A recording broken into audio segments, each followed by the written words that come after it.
आज के मनन में आप सभी का पुनः मैं स्वागत करता हूँ। मेरे प्रियो, आज हम मनन के लिए निकालेंगे पहला कुरिन्थियों और उसका 9वां अध्याय। आइए हम प्रार्थना करें। प्रेमी पिता, हम आपके करीब आते हैं, धन्यवाद देते हैं आज के इस खूबसूरत और आशीषित पल के लिए और ये अवसर के लिए प्रभु की पुनः हम पौलुस प्रेरित के द्वारा लिखे गए उन पत्रों के मनन में आज हम 9वें अध्याय की ओर अपने ध्यान को केंद्रित करते हैं। प्रभु, हम प्रार्थना करते हैं कि मैं नहीं, मेरे होंठों के बोल, हमारे मन के विचार नहीं प्रभु, पर हम आपकी आत्मा की आवाज को सुनने वाले हो सके। पवित्र आत्मा हमारा सहायक और शिक्षक हो हर एक सुनने वालों पर और हर एक जुड़ने वालों पर। प्रभु, आपकी आशीष मांगते हैं क्योंकि प्रार्थना प्रभु यीशु ख्रीष्ट के नाम से को मांगते हैं, आमीन। मेरे प्रियो, आज हम पहला कुरिन्थियों और उसके 9वें अध्याय की ओर अपने ध्यान को केंद्रित करेंगे। यहाँ पर पौलुस कुरिन्थ की कलीसिया को प्रेरिताई के अधिकार और उनके कर्तव्यों के विषय में बातें करते हैं। वो लिखते हैं, क्या मैं स्वतंत्र नहीं? क्या मैं प्रेरित नहीं? क्या मैंने यीशु को जो हमारा प्रभु है नहीं देखा? क्या तुम प्रभु में मेरे बनाए हुए नहीं? यदि मैं दूसरों के लिए प्रेरित नहीं तो अभी तुम्हारे लिए तो हूं, क्योंकि तुम प्रभु में मेरी प्रेरिताई पर छाप हो। सो मेरे प्रियो, यहाँ पर पौलुस प्रेरित कलीसिया के लोगों से इस बात को बयां कर रहे हैं और वो कह रहे हैं, तुम क्या सोचते हो कि क्या मैं प्रेरित नहीं हूं या मुझे प्रेरिताई की सेवकाई नहीं सौंपी गई?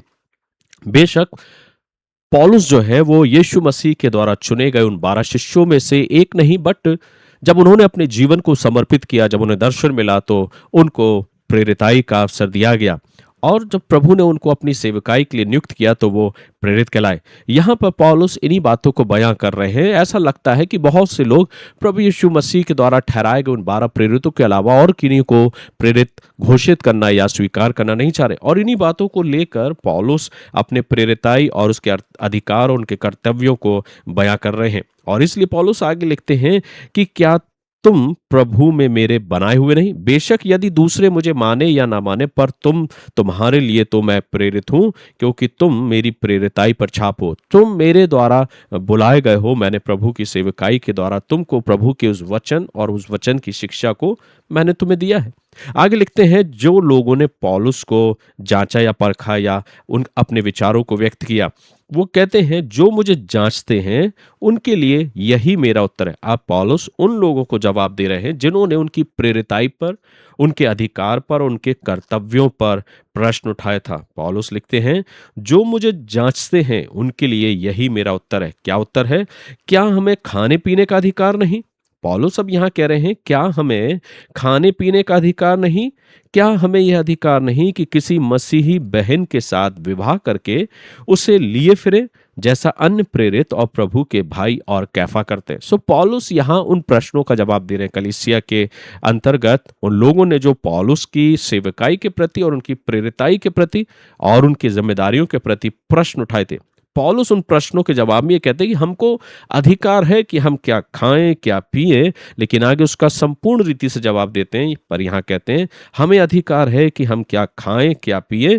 क्या हमें यह अधिकार नहीं कि हम किसी मसीह बहन के साथ विवाह करके, चूंकि पौलुस ने विवाह नहीं किया, लेकिन वो कहते फिर भी हमें अधिकार था, पर हमने उस अधिकार को कुछ नहीं समझा। और वो लिखते हैं कि मसीह भाई बहन के साथ विवाह करके, उसके लिए बहन के साथ विवाह करके उसके लिए फिरे, जैसा अन्य प्रेरित और प्रभु के भाई और कैफा करते हैं। तो प्रारंभिक सेवकाई में, प्रारंभिक कार्य में हम देखते हैं कि जो भी प्रभु की सेवकाई और उसके कार्य में दक्ष थे, जिनको सेवकाई सौंपी गई थी, वे अपने पत्नी के साथ मिलकर प्रभु की सेवकाई को क्या करते, जहां कहीं भी जाते थे वे अपने परिवार के साथ, अपनी पत्नी के साथ प्रभु की सेवकाई को करते थे। ये एक बहुत अच्छी बात है और आज के वर्तमान कलीसिया के लिए भी सीखने की बात है। पौलुस आगे लिखते हैं, जैसा अन्य प्रेरित और प्रभु के भाई कैफा करते हैं, जैसा लोग अपने जीवन में करते हैं, या केवल मुझे और बरनबास को ही अधिकार नहीं कि कमाई करना छोड़ दें? अब पौलुस एक और ऐसे मुद्दे पे बात करने जा रहे हैं जिसमें वो कहते हैं, क्या मुझे अधिकार नहीं कि हम कमाई करना छोड़ दें? कौन कभी अपनी गिरहा से खाकर सिपाही का काम करता? कौन दाख की बारी लगाकर उसका फल नहीं खाता? कौन भेड़ों की रखवाली करके उसका दूध नहीं पीता? सो अब यहाँ पौलुस अपने प्रश्नों के जवाब में उन प्रश्नों को जो लोगों ने, कलीसियाई के लोगों ने प्रेरित पौलुस के सेवकाई, उसके अधिकार और उसके कर्तव्यों के ऊपर उठाए थे, तो उन्होंने एक उदाहरण दिया। कौन है जो दाख की बारी लगा के उसका फल नहीं खाता? मुझे अधिकार है, अगर मैं प्रेरिताई की सेवकाई कर रहा हूं तो मुझे अधिकार है कि मैं अपने उस अधिकार को पूरे जिम्मेदारी के साथ पूरा निभाऊं, और मुझे अधिकार है उन सब बातों का। लेकिन फिर भी आगे वो क्या लिखते हैं, वो कहते हैं क्या मैं ये बातें मनुष्य ही की रीति पर बोलता हूं? क्या व्यवस्था भी यही नहीं कहती? क्योंकि मूसा की व्यवस्था में लिखा है दावते समय चलते हुए बैल का मुंह ना बांधना। अब पौलुस अपनी उस प्रेरिताई की सेवकाई के बदले में जो कुछ भी कलीसिया उनके लिए कर रही है, शायद ऐसा लगता है कि लोगों ने प्रश्न उठाया है कि पौलुस तो कोई प्रेरित नहीं है, प्रभु यीशु मसीह के द्वारा तो 12 प्रेरित चुने गए, हम तो उन्हीं को देंगे, हम तो उन्हीं को सेवकाई का अधिकार देते हैं, सेवकाई का अधिकार उन्हीं को मिला और उन्हीं के प्रति हम अपने अंश को या अपनी भेंटों को और अपनी दानों को देंगे।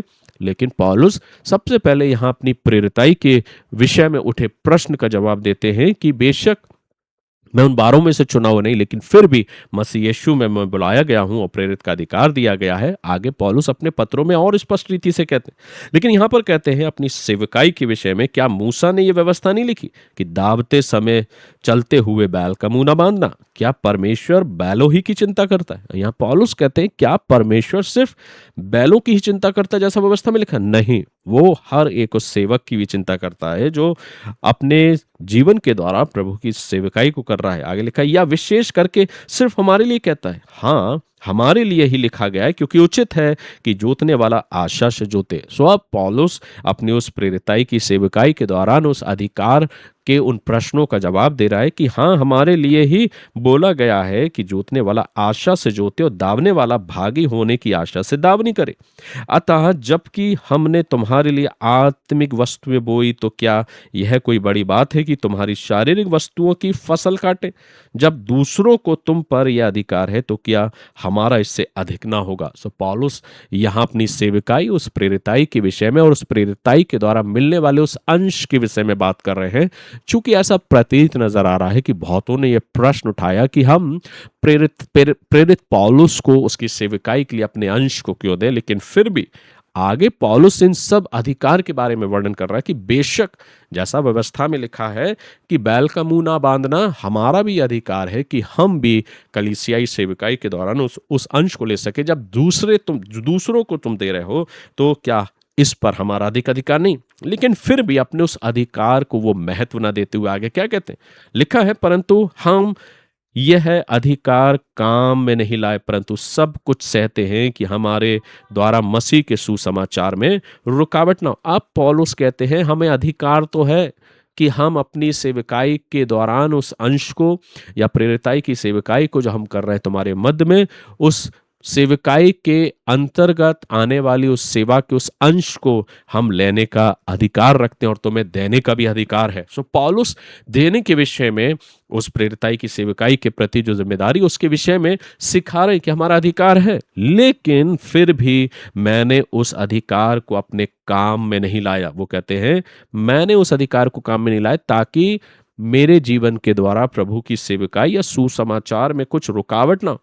और स्पष्ट करते हुए पौलुस लिखते हैं क्या तुम नहीं जानते कि जो मंदिर में सेवा करते हैं वे मंदिर में से खाते हैं, और जो वेदी की सेवा करते हैं वे वेदी के साथ भागी होते हैं? सो पौलुस और स्पष्ट करके कहते हैं तुम्हें मालूम होना चाहिए जो मंदिर की सेवा करते, ये अधिकार था, ये जिम्मेदारी थी, ये व्यवस्था थी। जो मंदिर में सेवा करेगा वो मंदिर में उठाई गई भेंटों में से उसका भागी होगा और उसमें से वो खाएगा।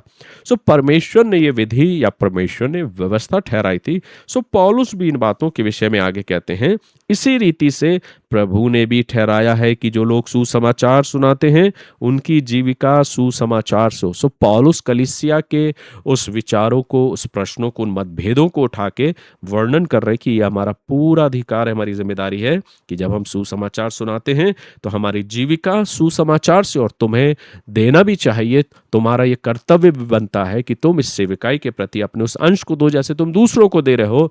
तो मैं तो तुम्हारा प्रेरित हूं और मैंने तुमको अपनी प्रेरिताई की सेवकाई के दौरान प्रभु के समीप लाए, तो सबसे बड़ी जिम्मेदारी मेरी है।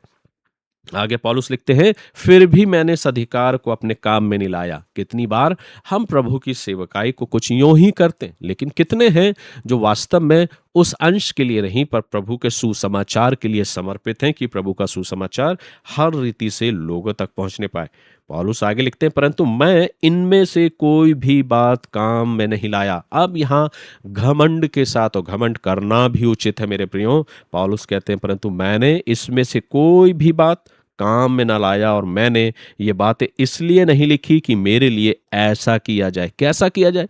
कि तुम मुझे दो या तुम कुछ अंश मुझको दो मेरी सेवकाई के लिए। पर पौलुस घमंड के साथ कहता, परंतु मैंने इन सब अधिकारों में से किसी को भी अपने काम में नहीं लाया। आज कितने हैं जो अपनी सेवकाई को सिर्फ इस मकसद के साथ करते हैं कि उन्हें कुछ प्राप्त हो, उन्हें कुछ दिया जाए। लेकिन मेरे प्रियो, बहुत थोड़े से सेवक हैं जो वास्तव में प्रभु के सुसमाचार को सिर्फ इस मकसद के साथ बयां करते हैं, बांटते हैं कि प्रभु का सुसमाचार बहुतों तक पहुंचने पाए। आज हमारे लिए भी एक प्रश्न है कि हमारी सेवकाई का मकसद क्या है? सिर्फ लोगों से अर्जित करना या सिर्फ प्रभु के वचन को पहुंचाना?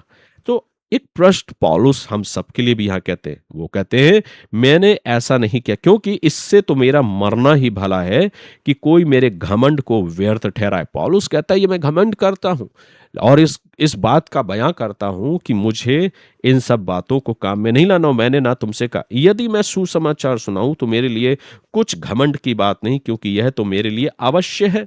पौलुस ये कह रहे हैं कि इसमें मुझे घमंड नहीं है कि मैं सुसमाचार सुना रहा हूं तो मुझे घमंड होना चाहिए, पर यह तो मेरे लिए अवश्य। यदि मैं सुसमाचार ना सुनाऊं तो मुझ पर हाय। अब पौलुस कह रहे हैं, मैं सुसमाचार इसलिए नहीं सुना रहा कि मैं घमंड कर रहा हूं, कि मैं प्रेरित हूं, कि प्रभु के द्वारा मैंने अपने दर्शन को पाया है और प्रभु ने मुझे अपनी प्रेरिताई सेवकाई के लिए बुलाया, पर तुम मुझे घमंड है कि मैं प्रभु में हूं, प्रभु ने मुझे सुसमाचार के लिए बुलाया है। परंतु वो कहता, मुझ पर हाय अगर मैं ना सुनाऊं, क्योंकि यदि अपनी इच्छा से ये करता है तो मजदूरी मुझे मिलती है, और यदि अपनी इच्छा से नहीं करता तो भी भंडारीपन मुझे सौंपा गया। सो पौलुस यहाँ कह रहे हैं, अगर मैं अपनी मर्जी के हिसाब से करता हूं तो मुझे मजदूरी मिलती है, और अगर नहीं भी करता तो भी ये भंडारीपन मुझे सौंपा गया। तो मेरी कौन सी मजदूरी है? यह है कि सुसमाचार सुनाने में मसीह का सुसमाचार सेंतमेंत कर दूं, यहाँ तक कि सुसमाचार में जो मेरा अधिकार है उसको भी मैं पूरी रीति से काम ना लाऊं। सो आप कलीसिया को एक चेतावनी देते हो। पौलुस कह रहे हैं कि तुम क्या सोचते हो, तुम क्या समझते हो, तुम क्या विचार करते हो कि कौन सी मजदूरी मुझे मिलना चाहिए? सुसमाचार सुनाने के लिए जो मैं सेंतमेंत में दे रहा हूं, या वो अधिकार जो मुझे दिया गया है उस अधिकार के नाते, प्रेरिताई की सेवकाई के नाते? अब आगे पौलुस कहते हैं, क्योंकि सबसे स्वतंत्र होने पर भी मैंने अपने आप को सबका दास बना दिया कि अधिक लोगों को खींच लाऊं। पौलुस कह रहे हैं, मेरे लिए मायने ये नहीं रखता कि तुम मुझे क्या देते हो और क्या नहीं देते हो। इसलिए पौलुस परमेश्वर की, प्रभु यीशु मसीह की उस सेवकाई के दौरान अपने व्यवसाय को, अपने काम को भी किया करते थे, और उस काम से आने वाले उस अर्निंग के द्वारा प्रभु के वचन की सेवकाई को किया करते थे। कई बार आज के कलीसिया में, आज के दौरान हम इन बातों को देखते हैं कि अक्सर हम अपने जीवन में इस मकसद के साथ उस सेवा और कार्य को करते हैं कि हमारा उद्देश्य मात्र एक ही रहता है कि कोई मुझे कुछ दे। लेकिन बहुत थोड़े हैं जो इस मकसद के साथ प्रभु के वचन को पहुंचाते हैं कि प्रभु का वचन लोगों तक पहुंचे और लोग प्रभु तक खिंचे चले आए। आगे लिखा, मैं यहूदियों के लिए यहूदी बना कि यहूदियों को खींच लाऊं। जो लोग व्यवस्था के अधीन है उनके लिए मैं व्यवस्था के अधीन ना होने पर भी व्यवस्था के अधीन बना कि उन्हें जो व्यवस्था के अधीन है खींच लाऊं। पौलुस दोनों बातें कर रहे हैं, और वो कह रहे हैं कि मैंने वो सब कुछ सहा है, वो सब कुछ किया है, और उसके पीछे मकसद ये है कि मैं सबको मसीह के अधीन या परमेश्वर के समीप में लेकर आ जाऊं। लिखते हैं, व्यवस्थाहीनों के लिए मैं, जो परमेश्वर की व्यवस्था से हीन नहीं परंतु मसीह की व्यवस्था के अधीन हूं, व्यवस्थाहीन सा बना कि व्यवस्थाहीनों को खींच लाऊं। मैं निर्बलों के लिए निर्बल सा बना कि निर्बलों को खींच लाऊं। मैं सब मनुष्यों के लिए सब कुछ बना कि किसी ना किसी रीति से कई एक का उद्धार कराऊं। सो पौलुस यहाँ आरंभ में कहते हैं कि क्या यह उचित नहीं कि जैसे और प्रेरित अपने संगी साथी के साथ मिलकर प्रभु की सेवा को कर रहे हैं, उन्होंने विवाह किया, मुझे भी अधिकार है कि मैं विवाह करूं, लेकिन मैंने उन बातों को अपने लिए महत्वपूर्ण नहीं जाना है। मैं अपने आप को परमेश्वर के वचन और उसकी सेवकाई के लिए समर्पित किया हूं, और वो सब कुछ सहा हूं जो मेरे लिए आवश्यक है मसीह के सुसमाचार को फैलाने के लिए। आगे लिखते हैं कि मैं ये सब कुछ सुसमाचार के लिए करता हूं। अब वो जवाब दे रहे हैं कि मैं ये इसलिए करता हूं कि मैं सुसमाचार मसीह का सबके पास पहुंचे, कि औरों के साथ उसका भागी हो जाऊं। पौलुस यहाँ कह रहे हैं, मेरे लिए आवश्यक ये नहीं है कि मैं विवाह कर लूं या मैं अपने जीवन में प्रेरिताई की सेविकाई के दौरान जो अंश मुझे दिया जाए उसका अधिकार रखूं, कि मैं लोगों से कहूं कि तुम मुझे दो, मुझको देना पड़ेगा क्योंकि मैं प्रेरित हूं, मैं मुझे प्रेरिताई की सेविकाई सौंपी है, मुझे सुसमाचार प्रचार का कार्य दिया गया है। लेकिन नहीं, इन सब बातों को मैंने नजरअंदाज किया, इन सब बातों को मैं कूड़ा करकट समझता हूं। आगे पौलुस लिखते हैं अपने जब पत्रों में हम पढ़ेंगे, लेकिन वो ये कहते हैं कि मैं इसलिए करता हूं ताकि लोग उद्धार को प्राप्त करें। अब 24वें पद से लिखते हैं, क्या तुम नहीं जानते कि दौड़ में तो दौड़ते सभी हैं परंतु इनाम एक ही ले जाता है, तुम वैसे ही दौड़ो कि जीतो। पौलुस यहाँ कह रहे हैं आज हर कोई उस दौड़ में दौड़ रहा है। कौन किस मकसद के साथ दौड़ रहा है? आज बहुत से हैं जो सिर्फ इस मकसद के साथ दौड़ रहे हैं कि उन्हें कुछ इनाम मिले, जो सांसारिक इनाम है।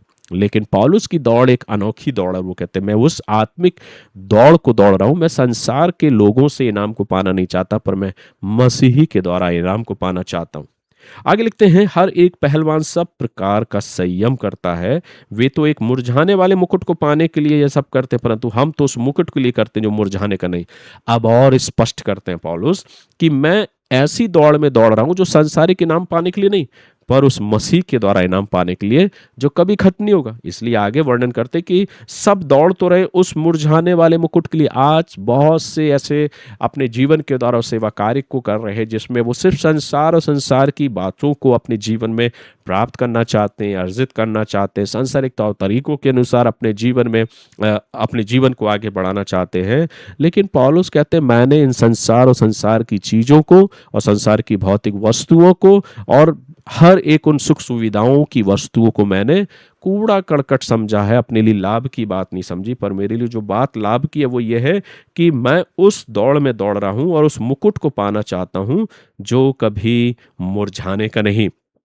मेरे प्रिय पौलुस स्पष्ट कहते हैं कि मैं ये सेवा इसलिए नहीं कर रहा हूं प्रेरिताई की कि मुझे कुछ मिले या मुझे लोभ है, लालच है, पैसों का, रुपयों का, दानों का, भेंटों का। लेकिन वो कहते हैं मैं इसलिए नहीं कर रहा। अधिकार है, मैं रखता हूं अधिकार, क्योंकि व्यवस्था ये कहती है कि बैल का मुंह नहीं बांधना। सुसमाचार से ही हमारी जीविका चलती। अगर मैं चाहूं तो मुझे अधिकार है और उस अधिकार के साथ ले सकता हूं। जिस तरीके से आज वर्तमान में लोग अधिकार के साथ डिमांड करते हैं, अधिकार के साथ लेते हैं, लेकिन पौलुस अपने उस अधिकार को भी मसीह के उस प्रेम में उस लोगों को उद्धार देने के लिए तुच्छ समझता। वो कहता मैं उसके लिए अपने आप को अधीन नहीं करता हूं, पर मैं सब कुछ सह लेता हूं और उस दौड़ में दौड़ता हूं ताकि वो मुकुट पाऊं, वो इनाम पाऊं जो कभी मुरझाने का नहीं।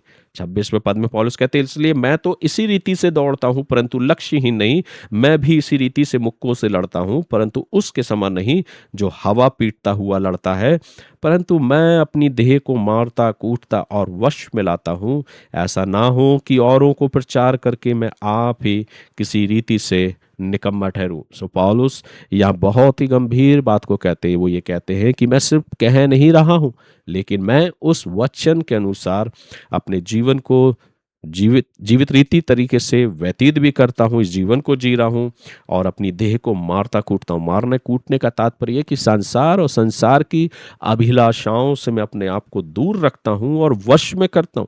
अपने आप को मैं इस प्रकार से अपने आप को मैंने बनाया है कि मैं सिर्फ मसीह के सुसमाचार के अधीन हूं और अपने जीवन को उस तरीके से जीना चाहता हूं जैसा कि प्रभु का वचन मुझे सिखाता, ताकि किसी रीति से निकम्मा ना ठहरूं। तो आज के वर्तमान के दौर में भी मेरे प्रियो, हमारे और आपके लिए एक सीख है पौलुस की सेवकाई से।